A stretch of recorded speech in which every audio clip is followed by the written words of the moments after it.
Well, hello friends. Today I'm gonna try porting the Lynx browser.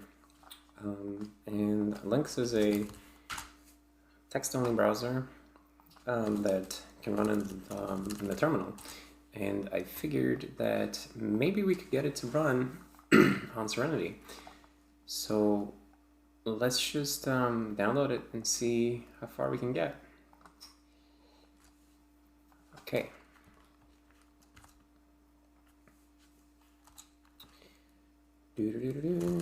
So let's unpack it in source, where I usually do. Just unpack. And then normally I like to have like a separate build directory for everything that I build, just so that I know that everything is in one place. And the source directory remains pristine, so let's see, I'm assuming it's autoconf, yeah, so usually we just have to say PC Serenity, well, let's see how far we get.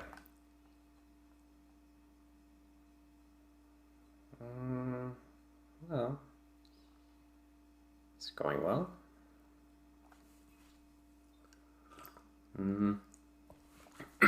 Okay, this is going suspiciously well. Yeah, okay, so something is wrong here because it picked up OpenSSL and a bunch of other stuff and IPv6. We don't have any of this, so it's definitely not respecting my host specification. So what did it say about that? Yeah, so here it doesn't even realize that it's we're using a cross compiler because it thinks that GCC is the compiler to use. So let's see, help cc. Okay, well, let's just do this then. Just explicitly say that this is the compiler that we want to use. And then we'll try again.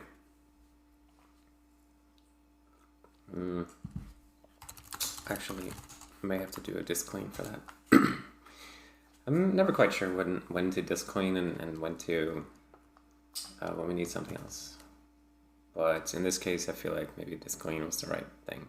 Okay, yeah, so this looks a lot more reasonable because we don't have any of these things, and that's correct. So let's try to build it. So far, so good. As you can see, it's using the Serenity toolchain here. And okay, so now we have a problem. That struct host end has no member hheader. Okay.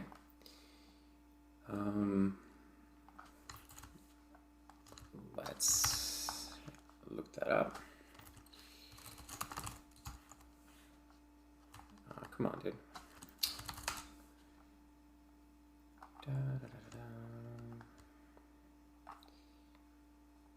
Here, NetTV, that's the one I wanted. So hheader is not a thing in POSIX.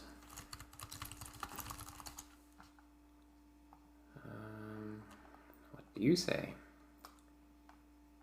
Yeah, and oh, yeah, okay, so I guess it's just like some, maybe there used to only be one host adder possible in a single host end struct, but now we can have multiple, so then we can just do this trickery here, where we just say like that. And that's great. Then we gotta rebuild. Let's rebuild libc right quick and install that so that Lynx will find it. Okay, and then try again. Hey, progress. Cool.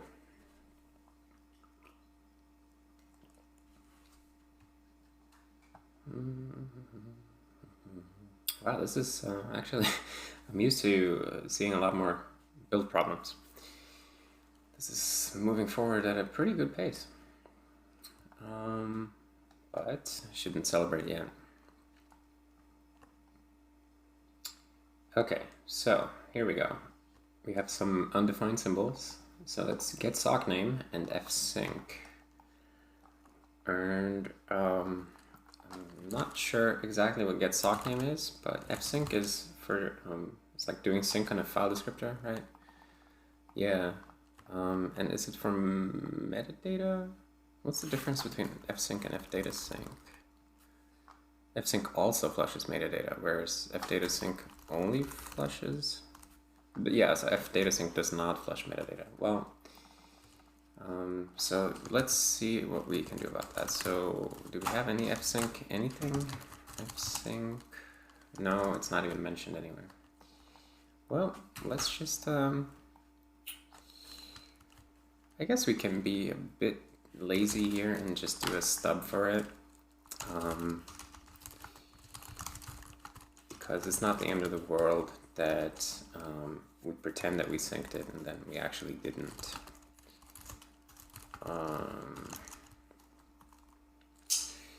So let's say debug printf, fix me, oops, fix me, implement fsync.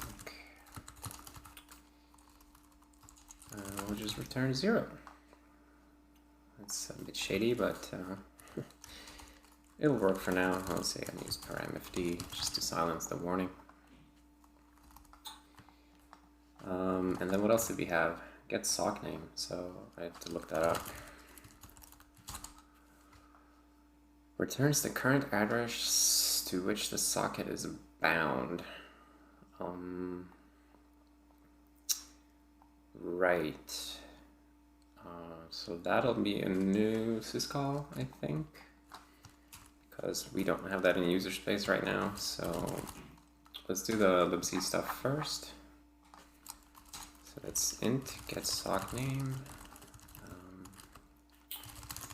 struct sockadder, and socklenty. It's an outparam, right? So we're just going to copy the bound address of this socket into this adder and and here we store how long or how big that address struct is. Okay. Should be fairly straightforward. So let's see, let's just make, first we start with making the syscall implementation here. So get sock name. And what are the params? Sock fd, adder, and adder len. Okay, and then we just return with erno, like that. Okay. Now we have to go and actually add this syscall. So put this here, get sock name. And we add it to the big table. Syscall get sock name. Return oops, get sock name. And then we gotta cast all the arguments to the right types. Struct sockadder, arg2, and socklenty, arg3. Okay. Then we have to add this syscall to the process class. Maybe put it here with the other syscalls for sockets. So sys $gets sock name. So we already have some of these. And in the kernel we just call them sockadder, I guess. We don't need the struct. So actually that will be the case in here as well. We just say this. Yeah, okay. And then in process, let's look at get sock opt, or maybe somebody who had a socklenty actually.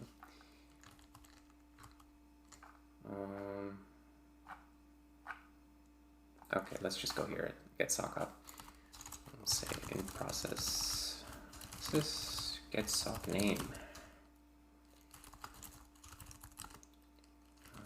Sock adder and sock len.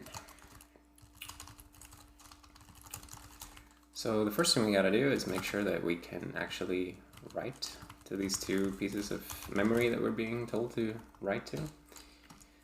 So if we can't validate that memory, we'll say default. Be a typed write.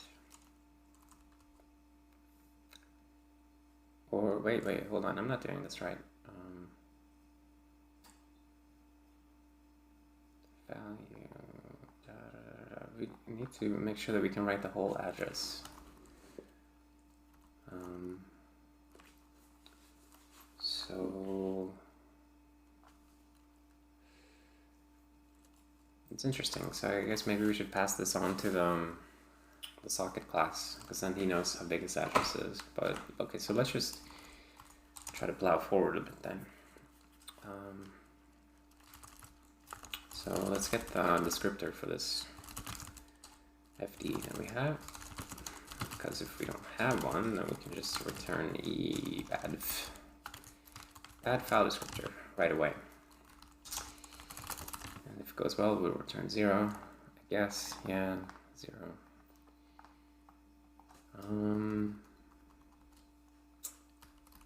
Wait, so what is adder len? Should be initialized to indicate the amount of space and bytes pointed to by adder.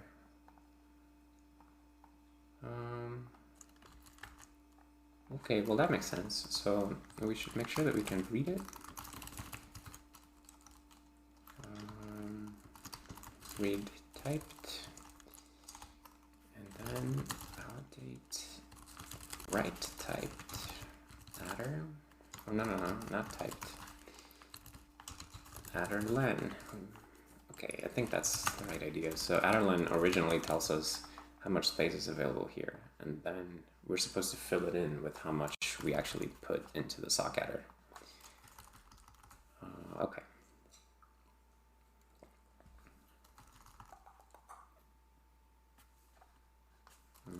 And we should say enval if it's a negative value, so here we can check that first. Enval. I guess an empty one would be stupid too. Okay, and then if descriptor is socket, we gotta check if it's a socket, otherwise we'll say not sock. Okay, now let's get the socket out of the descriptor. So let's say socket.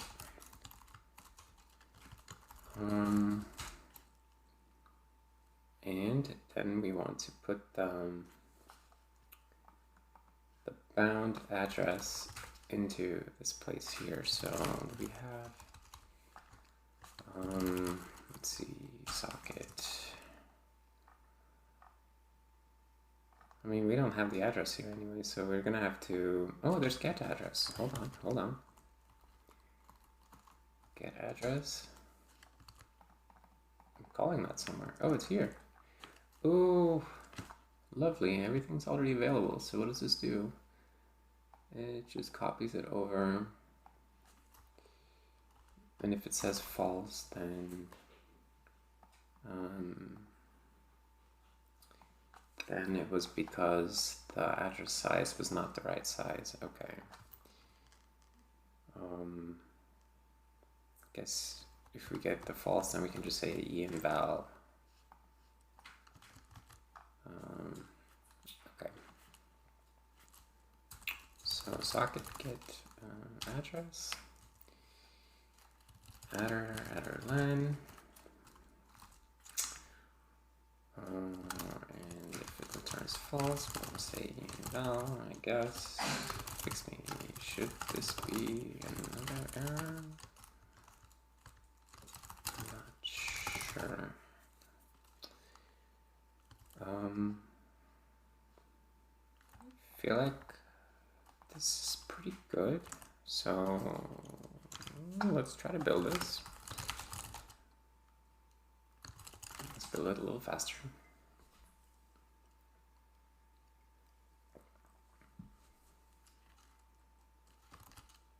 I just realized we're gonna have to rebuild libc as well to get the get sock name thingy. Libc, but at least libc is pretty fast. Bloop. Okay, so no, it licks. Okay, well, let's see how well this works. So the way you install something that you've built with autoconf is usually you to make desdir, and then you point it to the Serenity root directory. Just make install like that. Okay, and then if it's in the root directory, that means that doing a sync with in the kernel directory, we'll pull that in and put it into the disk image. So let's check it out. Links version. No? Oh, it's in user local bin. Check that out. I don't think it's in the path. Yeah, see. Okay, well, let's see. Links version. Okay, well.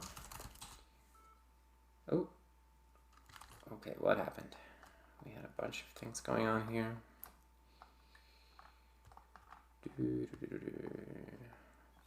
Yeah, we have the implement fsync. Don't know what went wrong, so it's calling exit. Well, it didn't really tell us why it wouldn't work, so let's try something a bit more adventurous. Error 14 on terminal, could not read event. Well, I don't know what that means, but let's look in the links code.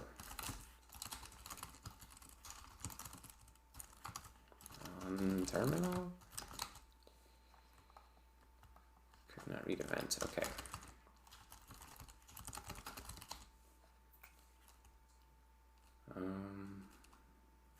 So we're doing a read, and we get an error when reading, and I guess this is a fatal condition, so let's see what's actually happening here. Let's add some code. We'll say, I mean, error 14 they said, so we can actually look that up. In the error no list, efault.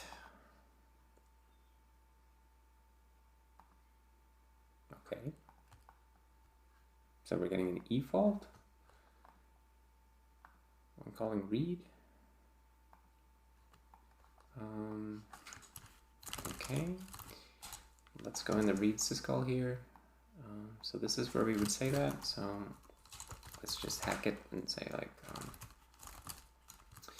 this is read efault add address p,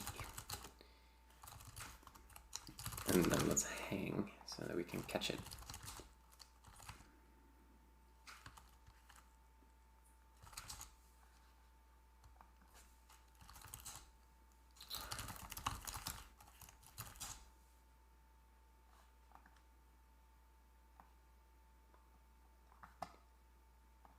So we are definitely returning an efault here. And why might that be? Well, we gotta look into it. So let's see, so that's the file descriptor, and then I guess this is their input queue, and that is somewhere in user space, but let's do a dump regions here so we can see where this address is exactly in the memory map of the process.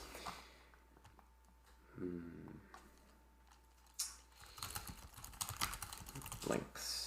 Okay, so 1323, so that's down here.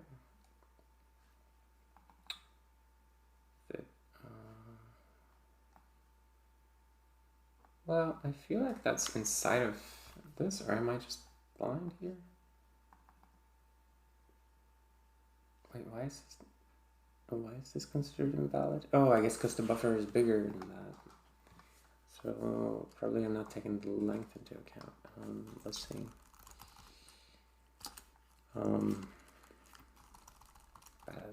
There's a range, let's say.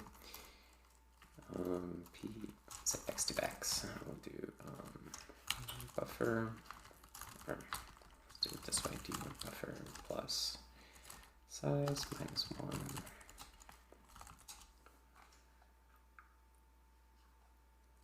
We'll see how much further it wants to go.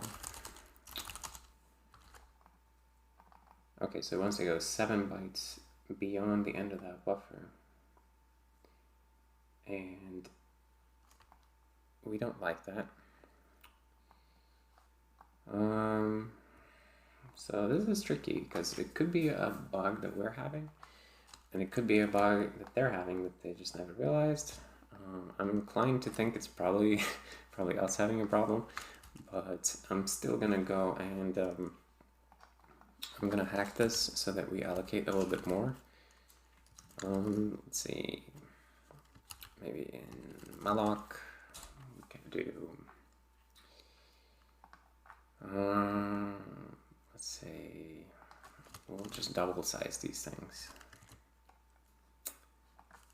And so when you allocate a big allocation block, which is anything, I think anything above like 2K, yeah, anything above this size here, then we will just make a single mmap allocation to satisfy your allocation request. So I'm just going to double size these things to make sure that there's going to be space for it. And we'll see how it behaves. If that problem just goes away.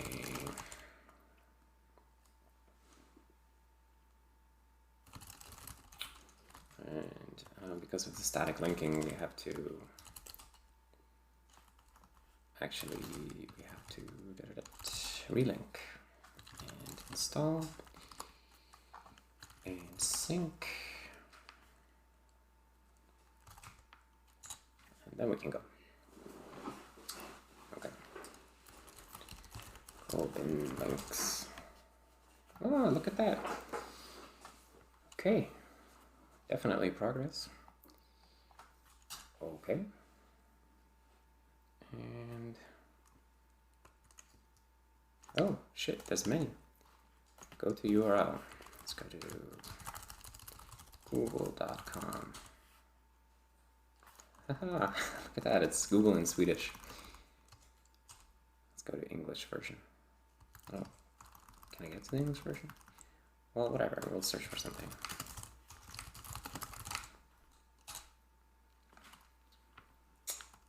Look at that.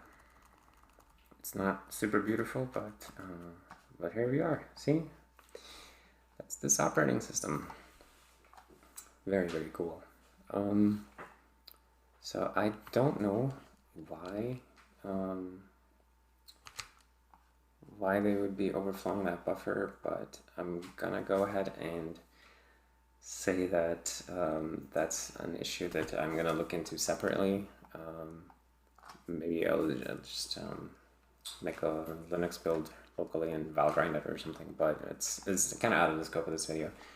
But I would say we have definitely ported links here to some degree, so that's pretty cool. Okay, so let's see what kind of changes we had to make.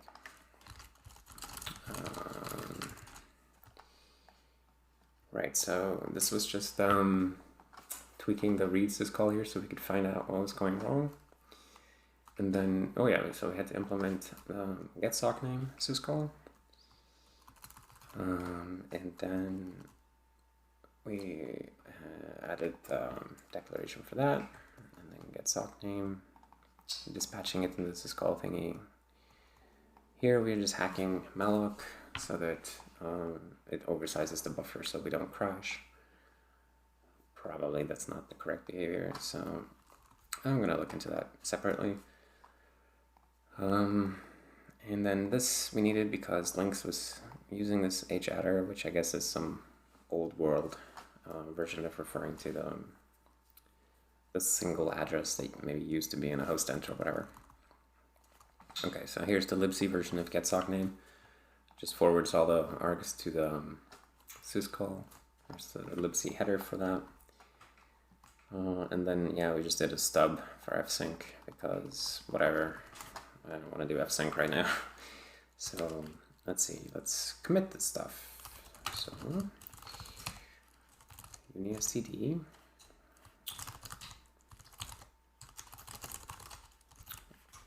libc add stub for fsync.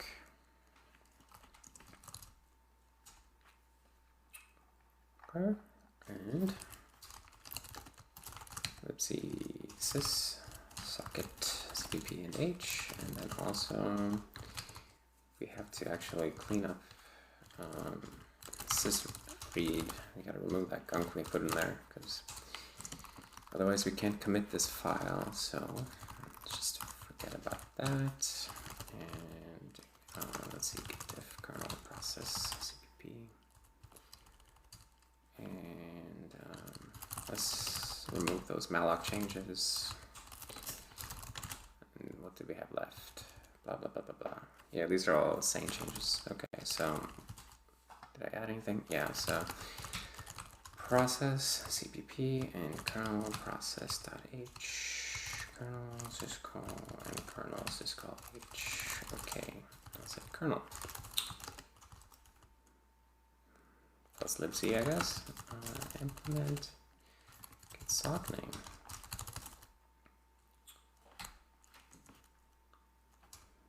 Syscall. Cool. And finally, this weird little guy. So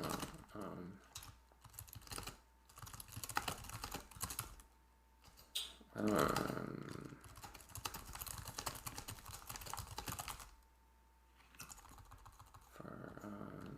old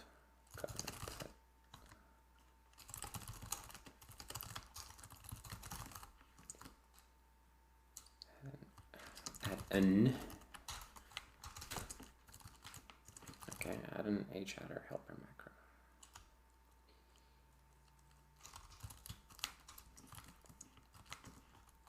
Say no about. Yeah. Cool. Very, very cool. So I guess we can push those changes. They're pretty good changes. And then let's just see it one more time. Let's try to go somewhere on the command line. Let's go to neverssl.com. Ah, damn it, I forgot.